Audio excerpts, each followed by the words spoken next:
Good morning, જય Shri Krishna. Welcome to my new blog.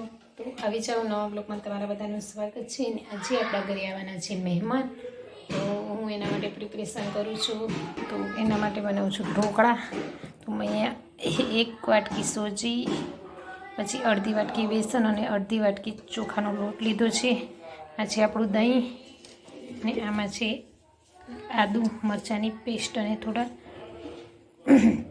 મીઠો લીમડો છે. ત્યાં છે મરી પાવડર અને નમક. તો ચલો આને બધાને મિક્સ કરી દઉં, કેમ કે આટલું છે એટલે આ બધું આપણે એડ કરવાનું છે. આ છે આપણું દહીં. તો ચલો આને હું કરી દઉં મિક્સ. ત્યાં સુધી બન્યા રહેજો તમે મારા વિડીયામાં. છે ને સરસ મજાના ઢોકળાનું ખીરું તૈયાર થઈ ગયું છે. તો એમાં થોડું એડ કરી દેવાનું છે આપણે તેલ. એનાથી છે ને ઢોકળા સોફ્ટ થશે. એડ કરી દીધું તેલ. હવે આને કરી દઉં મિક્સ. આની અંદર છે ને થોડા હળદર એડ કરી દઈશ, કેમ કે મારે થોડા લાઇટ યલો કલરની આજે બનાવવાની ઈચ્છા થઈ છે, એટલા માટે. અહીંયા છે ને મારું સબ્જી બનાવી છે મેં, ટમાટર, સેવ ટમાટરની બનાવવાની. મેં વઘાર કરી દીધો, પણ અંદર ને હું તમને એક બતાવું ને એવી રીતે સબ્જી બનાવશું તો બહુ જ સરસ થશે. મેં આટલું શાક કૂક થઈ જાય ને એટલે એની અંદર છે ને થોડી ટોમેટો પ્યુરી એડ કરી દેવાની.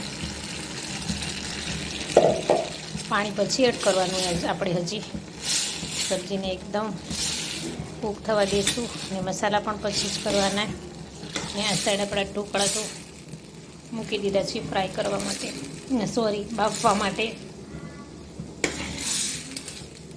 તો આને સબ્જીને થોડી કૂક કરવા દઈશ, પછી બતાવું સબ્જી કેવી છે.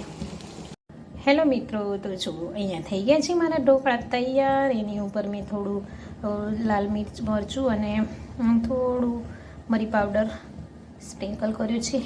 અને બાય મિસ્ટેક મારા થોડા ઢોકળા આવા રેડ પણ થઈ ગયા છે, કેમ કે મેં એને આની અંદર એડ કરી દીધું હતું સોડા, એટલા માટે ટાટાના સોડા. અને આની અંદર એડ કર્યું છે મેં ઈનો. તો જો તમને પણ યલો ઢોકળા બનાવવા હોય તો હંમેશા યલો બનાવવા હોય તો હંમેશા ઈનો એડ કરજો, નહીં કે સોડા.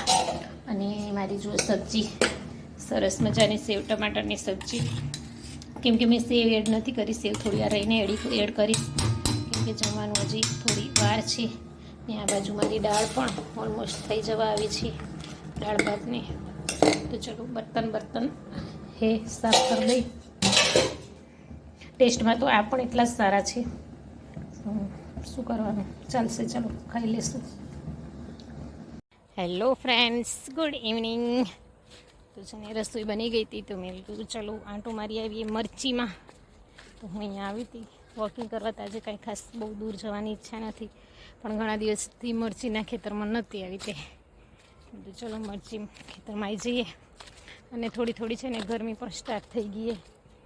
આજે મેં રસોઈમાં ફટાફટ બનાવી દીધી હતી ખીચડી અને મકાઈના રોટલા, બાજરીના રોટલા, મરચાં, ચણાનું શાક છે. ચાલી જશે, અથાણા જોડે ખાઈ લેશું, બધા ચાલશે. કેમ કે છોકરાઓને તો જમવા જવાનું છે. 3 ભાઈ બંને બાજુમાં બર્થડે છે, એટલે તો મને થયું ચલો આપણે જઈએ ખેતરમાં થોડી વાર માટે. આ છે અમારા મરચાં. આ છે ને મરચાં એને અમારા લીલા નથી વેચવાના, પાકા લાલ થાય ને પછી સૂકવીને વેચવાના, એટલે એક પણ મરચું તોડતા નથી. જો કે ખાવા જોઈએ તોડવાના, પણ અહીંયા પણ એક છે ને ટીસ્યુ કે એવું કશું કહેવાય, એ રીંગણનું છોડવા એ 2-3 વર્ષ સુધી ચાલે એવું કહેતા હતા, એટલે તો અહીં જ વાવી દીધું. તો અહીંયા છેટ સુધી જઈશ. આ બાજુ જુઓ સરસ મજાના ગલગોટા લાગી ગયા, એને પણ આપણે તોડીને આપી દઈએ માર્કેટમાં. બહુ જ લાગે. મરચીમાં તો છૂટું પાણી પાયેલું, એટલે અંદર તો નહીં જવાય મારાથી. ક્યાંક કોરું હશે તો જઈને બતાવીશ તમને. પણ લાલ મરચાં અને લીલા મરચાં, આ સાઈડ તો બધું લગભગ કાલે જ પાયેલું. પેલી બાજુ જોઈશ તો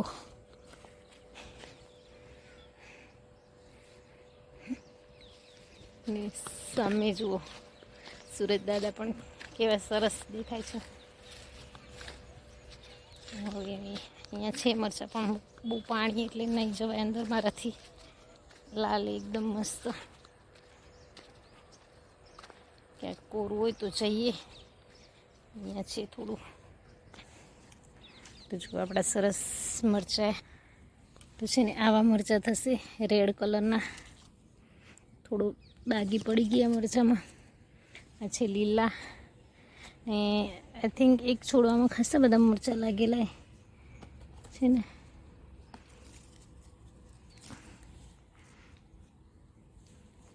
પણ ઘણા દિવસથી આવ્યો પણ આવી રીતે એને ડાગી પડી જાય મરચાંમાં.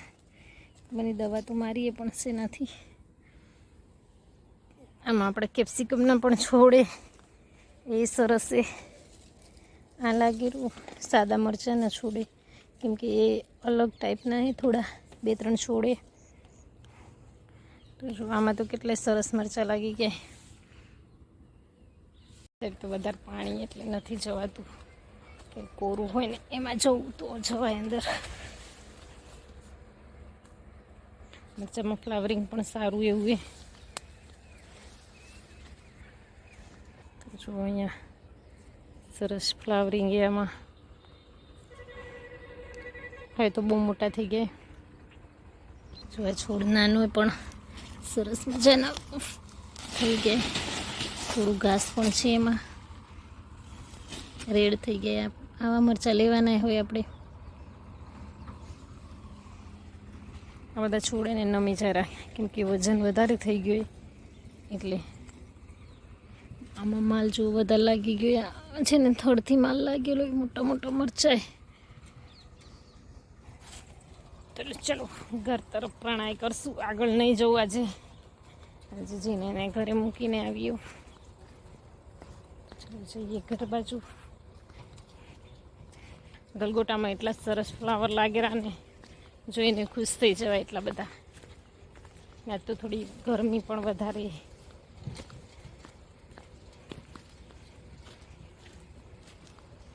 જઈશું ઘરે. આજે કાંઈ વોકિંગ કરવાની ખાસ ઈચ્છા નથી થતી એટલે વોકિંગ કરવા નહીં જવું આગળ.